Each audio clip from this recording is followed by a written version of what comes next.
Hi. Big boss season 8 start అయింది కదా, దీంట్లో బాగా స్ట్రాంగ్ ప్లేయర్ ఎవరు అనుకుంటున్నారు? స్ట్రాంగ్ ప్లేయరా? నైనిత. నైనిక. ఎందుకు నైనిక స్ట్రాంగ్ ప్లేయర్? ఏమో ఆమె అంటే నాకు ఇష్టం. ఓకే. అంటే ఇంకా నిఖిల్ వీళ్ళు కూడా చాలా ఉన్నారు కదా, మరి నిఖిల్ వీళ్ళు ఎందుకు నచ్చలేదు? నచ్చలేదు వాళ్ళ పర్ఫార్మెన్స్, ఇంకా నచ్చలేదు. అప్పుడే వచ్చిన రాగానే కొట్లాడుతున్నారు, అప్పుడే గొడవలు ఉన్నాయి. మొత్తం టాలీవుడ్ కాపీ అయింది బిగ్ బాస్ ఈ సీజన్ మొత్తం. అంటే ఇప్పుడు థర్డ్ చీఫ్ ని సెలెక్ట్ చేసే దాంట్లో కూడా నైనిక ఉంది కదా. తో థర్డ్ చీఫ్ ని కరెక్ట్ గానే సెలెక్ట్ చేసుకుందా? అసలు వర్తేనా? వర్తే బాగానే సెలెక్ట్ చేసుకుంది.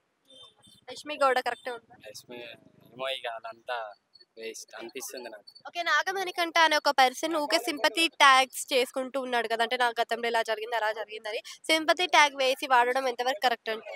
అది కరెక్ట్ కాదు. గేమ్ ప్లే పరంగా ఆడి ఓట్లు తెచ్చుకొని కప్పు కొడితే బాగుంటుంది. సింపతి పరంగా కొడితే అది గేమ్ అన్నారు.